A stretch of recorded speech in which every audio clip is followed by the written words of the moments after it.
Is it lucrative to be a songwriter today with streaming? No.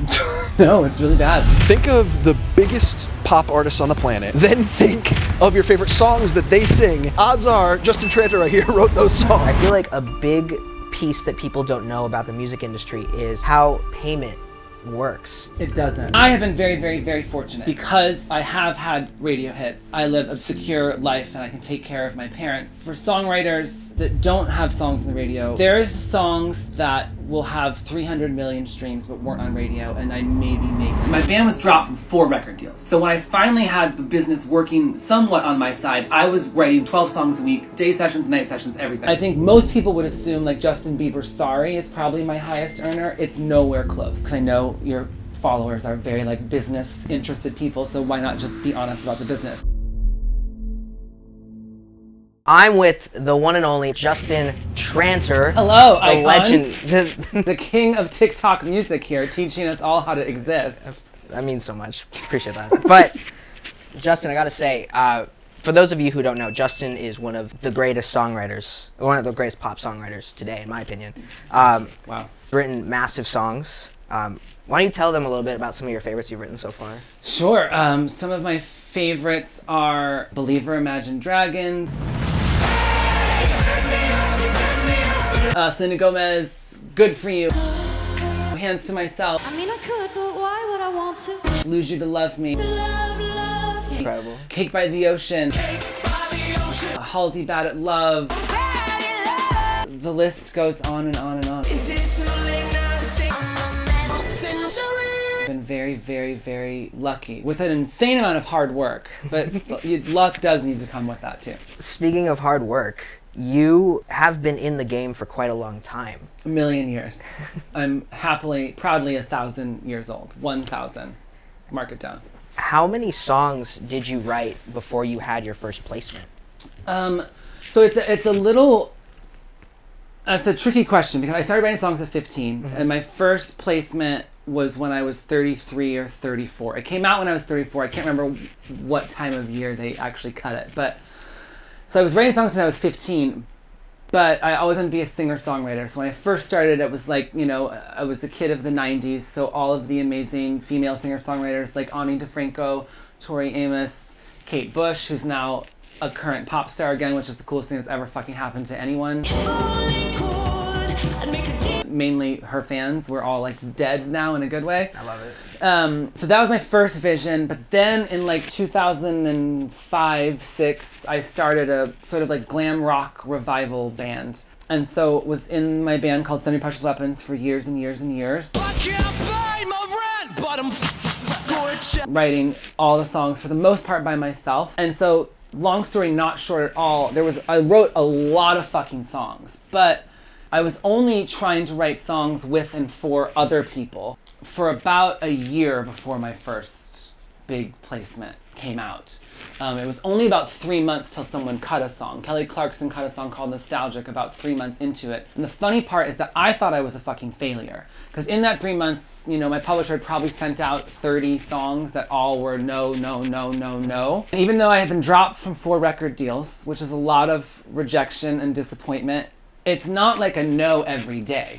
As a songwriter, it's a no every fucking day. I still get no's most of the time, you know? So that rejection I wasn't used to, and I was like, I must be bad at this. I should probably just like put more energy into my band while we look for a new deal, like, because at least our shows, people loved our shows, so that was always like, there's something good here. Anyway, now that I know this side of the business a lot better, 3 months is a very short amount of time to get a cut. And then it was like a year until I had a hit. Did you get a publishing deal like 3 months prior, or did you always have that? My band had a publishing deal. Okay. And so I got really lucky, which is going to sound crazy, but it'll make sense in a second. I got lucky that the guy that signed the band to our publishing deal left the company, which is normally the kiss of death when the person that loves you leaves the company. But for me, it was amazing. So he left the company, and the band's last album, we made it with a guy named Tricky Stewart, who did Umbrella, Single Ladies, Baby, Justin Bieber. He's a genius. The new Beyonce song, Break My Soul. Yeah. Tricky and Dream, yeah. I FaceTimed him the night it came out. I was so excited. And so he had always said to me, like, you're a really great fucking pop songwriter. You're in a rock band and we're like, the arrangements sound like rock or alternative, whatever you want to call it, but like, these are pop songs. You should think about that. So when my publisher left the company and someone new got brought in, I was like, hey, can anyone put me in sessions to write for other people? Like, pretty sure we're about to get dropped from Epic, which would have been our 4th drop. Like, they took our name off their website, which is not a good sign. While you were still signed with them? While we were still signed to them. Wow. So, can someone put me in sessions? And so they did. They started putting me in sessions, and I guess I was really good at it, and I was really good at people. And so people kept asking me back because they had such a great time, and they felt so safe, and they felt like they could talk about shit they normally can't talk about, and so that was it. So, again, as I said, long story not short, I probably wrote 1,000 songs to my first placement, but as a pop writer, it was a very short amount of time. Incredible. I've heard that you kind of started out in those first 3 months in the beginning. You started off writing very generic songs. Yes. And when you let in later, it went a lot more specific. So when I first started writing, it was not, we were still in like the wake of like DJ hell. Do you know what I mean? Yeah, Like sure. it was like some amazing songs came out of DJ hell. Like Titanium, Sia, David Guetta. That's an exception. That's not DJ hell. But we were still in like DJ hell where like every big song was just like a DJ situation. I just rephrase that. The people who were accepting outside songs, right? Katy Perry, Gaga, all those people co-wrote their own songs, right? Taylor Swift, they're all in their own camps. You can't send them a song. So the only people that were accepting outside songs at the time were DJs. So I was just like trying to write some generic DJ hit, which is not music that I listen to or know about or like. So the first song I ever wrote in a pop session that I actually liked and like really enjoyed singing the demo was Kelly Clarkson's Nostalgic. So It was much more specific. it was much more specific, and it's almost like if you listen to it, it's like an 80s dream alternative pop rock song. Like it's not like a traditional pop song at all, sonically. You're on the backing track of that one too. I am on I'll actually no, she had to change the key, so I'm not in the backing vocals of that song because she took the key up for her. But my original demo is Is it out there? iconic. No, but I'm sure I have it on my phone somewhere. But it's iconic. I sound amazing. I believe it. But so that was the first song that I felt like, yeah, I actually like this song. This song is fucking great. And then like a week later, Kelly Clarkson cut it. But it didn't come out right away. No, she got pregnant, which good for her, but crushed my soul because I was telling everyone, oh my god, I got my first cut, and it's with Kelly Clarkson, and like I had like a big Kelly Clarkson super fan era for that second album with all the amazing. Since You've Been Gone was the first one, but that whole album, the stuff she did with the Matrix and all those amazing, it was unbelievable. The one song that Avril co-wrote, masterpiece. Anyway, Breakaway, so Incredible. fucking good. So I was so excited, and I was telling everyone in my whole life that like Kelly Clarkson cut a song, but then like it didn't come out for like 2 or 3 years because of her life, which is fine, but it wasn't fine for me. But this was the part that was so crazy to me. Your first placement was your first big hit, right? The first song that came out, right? So Kelly was the first cut or placement, whatever you call it, but the first song that was released to the world was also my first hit, yes, which was Fall Out Boy's Century.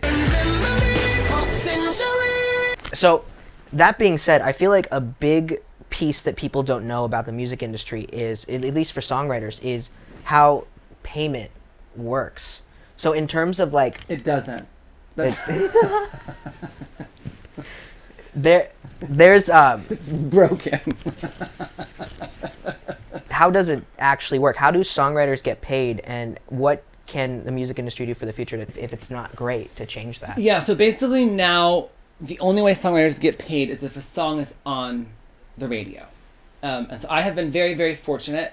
Not that I'm counting. Are you streaming? Not that I'm counting, but I have like 16 radio hits. But and I obviously am counting. That was a joke, but there's no studio audience here, so the joke didn't land. But trust me, it was great. But but I have been very, very, very fortunate that because of I have had radio hits. I live a beautiful, secure life and I can take care of my parents. For songwriters that don't have songs on the radio, there's songs that I will have that will have 300 million streams but weren't on radio, and I maybe make like $6,000, which is really, really, really, really bad, right? So if you're a new songwriter and you can't believe that you just got an album cut with Ariana, you got an album cut with Jonas Brothers, and like, holy fuck.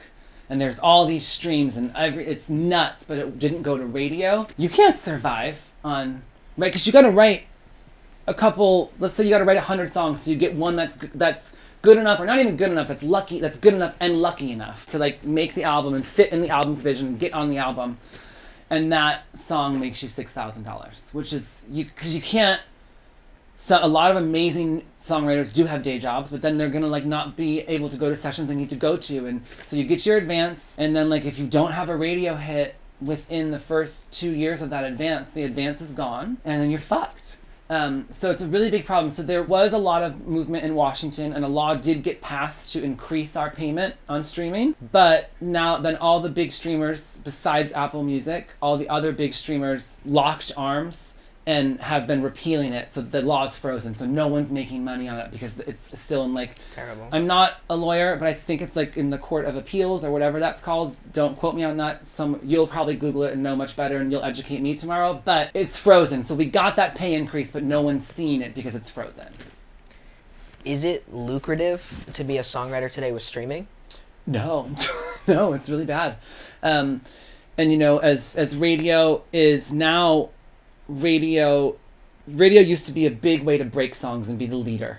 And there's always exceptions, right? There's always exceptions. But for the most part, now radio is following what's happening on TikTok and following what's happening on streaming.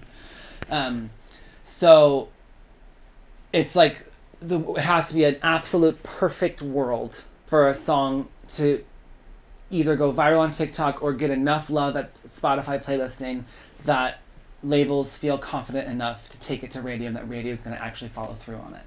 In terms of the three different, I'm just curious about this because I was doing research on it. Yeah. And there was like performance royalties, like live performance royalties. There's like playing on the radio, and then there's streaming. Those are the three ways. It's only when songwriters only get paid when they actually get a song out into the world. Is that right? Correct. Yeah. Okay. So songwriters, you get your if you have a publishing deal, you get your publishing advance, and then.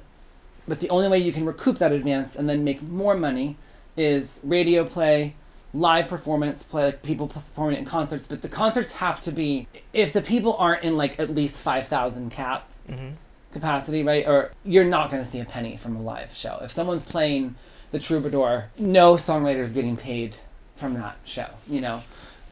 So, and then film and TV syncs. It's a big, big, big way to make money. 100%. So, I've been very, very fortunate that a couple of my songs, specifically Cake by the Ocean and Believer, Imagine Dragons, they were radio songs, which was great, but they also have synced like fucking crazy. To Nintendo commercials, to telephone commercials, just like nuts. So, on the business side of things, I think most people would assume like Justin Bieber's Sorry is probably my highest earner. It's nowhere close because it wasn't synced anywhere. Now, culturally, that song changed my life and it's made me cool forever. But financially, it's not. Because I know your followers are very like business interested people, so why not just be honest about the business? Like it's if you can have a hit that's on the radio but then also get synced on film and TV like crazy, it's literally life-changing. Which is why for my publishing company, we're building out a whole film and TV department. Love that. And we're doing the new TV show called Grease, Rise of the Pink Ladies, which is the prequel to Grease. There's like over 30 original songs in the show. So all written by people signed to me. Well, Amazing. me, I'm a co-writer on all of it, but then I have 4 other writers that are signed to me that are swapping out places to write the songs with me. So it's a way that while they're waiting for their big radio hits, I can make sure that writers signed to me actually can pay their rent and can actually eat. Where most pop publishers give you your advance and then just like, okay, let's pray you get a hit in the radio in the next 2 years, else you're going to have to go work at Starbucks. How often are you in the studio, or like songwriters you work with every day kind of thing? Is it like a 5 days a week, like 40 hours kind of thing? I would say I aim for 5 days a week. to be in the studio, and I aim to like only work from like 1 p.m. to 7, writing, right? Reality is I probably end up working 6 days a week, and at least 3 of those days I end up doing a double session. Because something comes up that I just don't want to fucking say no to, or with all the cool film and TV stuff I'm doing, the deadlines are like serious because they have to go shoot a fucking scene. For sure. Right? Like if it's a pop star, it's like they don't even really make a release plan until like they have the master in their hands, right? They're not gonna like pick a release date and they don't have a master yet. Where film and TV, it's like we're shooting the scene fucking tomorrow, go fix this right now, which is actually kind of fun. But when I was first coming up, I was 100% doing double sessions every day, 6 days a week, like every fucking day. Now some of those would cancel, and it would like be so excited I get to go see my friends on like a Wednesday night, which would never happen normally. But yeah, it was. I had been beat down so much by this business that once the door like finally cracked open, I was like, I might not be the best songwriter, but I can be the best collaborator, and I can be the hardest worker ever. Like no one, right? Whoever's the best songwriter, that's up. Everyone has a different opinion of that, right? No one can have an opinion about how hard I work. And so that was like, I'll just go into every fucking session and no one can stop me. And I did, and I really learned how to be so good with people, which I take just as seriously as writing the songs. So, yeah. It sounds like a lot of your conversations lead to the actual songwriting. Yes. From the sessions. They really do. It's my favorite way to find the song, because then the artist is gonna then just feel like this song is theirs and only theirs, and like no one else could sing it. Because I literally took at least the title, if not a bunch of sentences. A great example of that, the most extreme example, is probably Dixie Chicks. Sorry, the Chicks now. Children get older. Sleep at Night. How do you sleep at night? And if you listen to the first verse, I literally took exactly what Natalie said to me and set it to a melody. And Teddy Geiger, who was co-writing and producing the session with us, like turned Amazing around. songwriter. Teddy Geiger's fucking, she's just unbelievable. Teddy was like, are we really gonna put all of that just truth in the song? My husband's girlfriend's husband just called me up. How messed up is that? It's like, I don't see why not. So I do that a lot. It's happened in many, many songs, but that's the most extreme example if you want to like look at how ridiculous I can get about like taking the artist's actual words and heart and putting it into the song. We talked a lot about earlier about the different stories behind your songs. Yeah. And I had a question. I have a selfish question for me, actually. I can't wait. So I'm trying to like show different processes of the music industry in a cool behind the scenes way. One of them is to land a placement as a songwriter. Okay. So to go about doing that, what would you recommend being the first step and to get to that place? I mean, there's a thousand ways to do it, right? The one way to do it is to, however you can, get yourself to a publisher, right? Okay. Now that can be tricky, but I got to a publisher because my band was so massive in New York City, and only New York City, that it ended up getting bigger other places. But in that labels and publishers came to us because I built this whole world inside of it. So my way into the music business was through building my band, right? So that's different. If you're just trying to be a songwriter, I'll use the examples of songwriters that I have signed to my publishing company, which are Brendan Colbain, unbelievable fucking songwriter. Like his melodies just like make me want to die in all the right ways. And he actually covered Sorry on his YouTube channel. And it was one of the most beautiful vocal performances I ever heard my whole life. Yeah, I know that I let you down. Is it too late to say? I think he tagged me on it on Instagram or something, whatever. And I do get tagged in so many things and get so many messages that I normally miss it, but I saw that one. And I just like commented like, you're fucking amazing. And then like he messaged me and he was like, actually like I'm trying to be a songwriter. Like I want to do artist stuff and like, but that's not, I want to be a songwriter. Can I send you songs? And he did, and they were amazing. So then we signed him, but then it still takes a while to get him a cut, right? So that's a great example of like, you have to put your music out there 100%. for people to see it. So as a songwriter or a producer, find any way you can to put your music out there.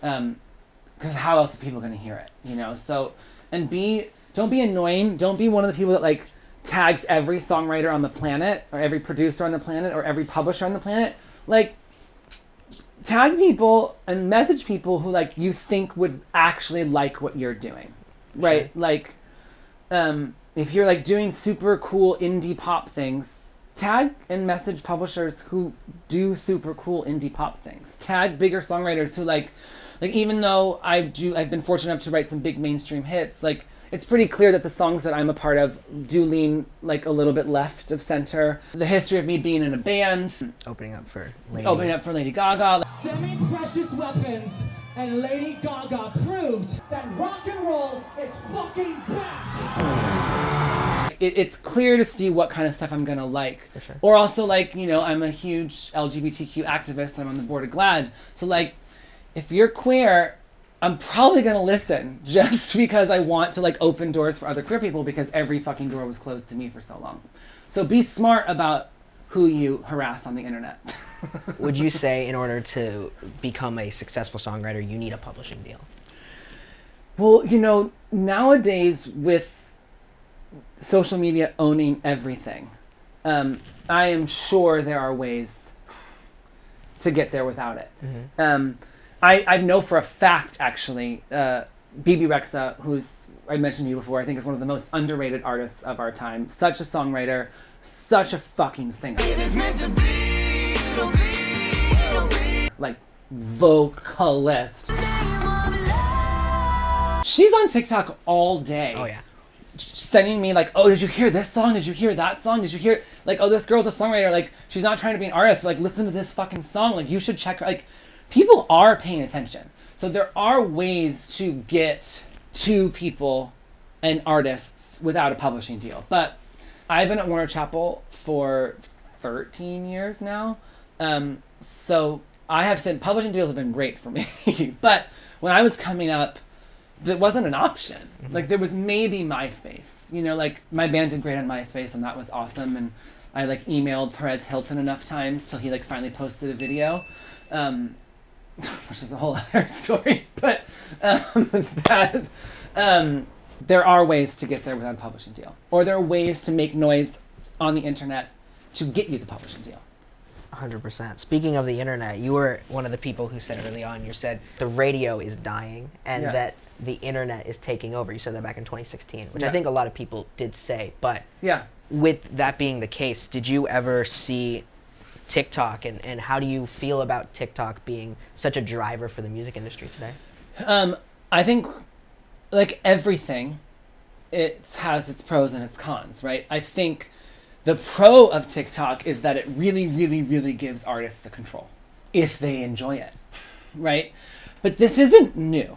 This is the same thing. There's an amazing panel you can watch on YouTube, and it's a bunch of like old, crotchety male rock stars and then Madonna. And they're all complaining about MTV. I sort of resent the fact that a kid grows up, you know, listening to the radio and listening to the great music, you know, legacy of music that we have, and dreams about playing the guitar or playing the drums. You know, we're musicians, we shouldn't have to make a video, fuck this, fuck this. Like, we didn't sign up to be, like, actors, we signed up to be musicians. And all of a sudden has to be an actor. To me, that makes absolutely no sense at all.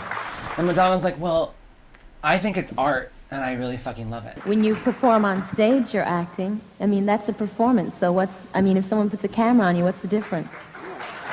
So that's the same conversation that's happening right now. Some artists don't want to fucking make TikToks. Some of them have a blast. Or some of them who are new and don't have a record deal, it's their only option. And it's an option that's working. The negative side of it, I will say, is that a label can have the best song they've ever had. And if the artist isn't good at TikTok, or if the gods of algorithm don't lift it up, or however it works, if the engagement doesn't kick off, sometimes the best song ever that has the fucking record deal and has the budget and has everything is not gonna be heard. And so that's the con. The other side of it, like people like, oh, these fucking TikTokers getting record deals. I'm like, it's the same thing as Disney. It's just the new fucking Disney. And some people on Disney deserve their record deals and some people didn't. And some people on Disney who like maybe people thought didn't deserve their record deal Well, everything's gonna be a breeze. ended up being fucking amazing. I can buy myself flowers. 100%. And like are never going away. Love, yeah. So TikTok's the same thing. Like some of these people are models on TikTok who shouldn't have record deals, but they do. But some of them are actually amazing fucking singers and songwriters and instrumentalists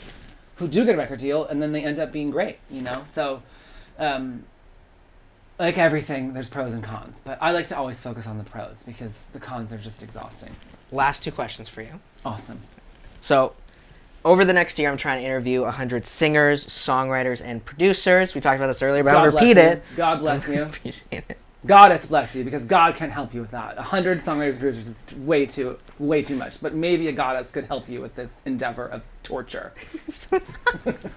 First on the list was David Foster. Second was Coldplay. Third, Rick Astley, and now you.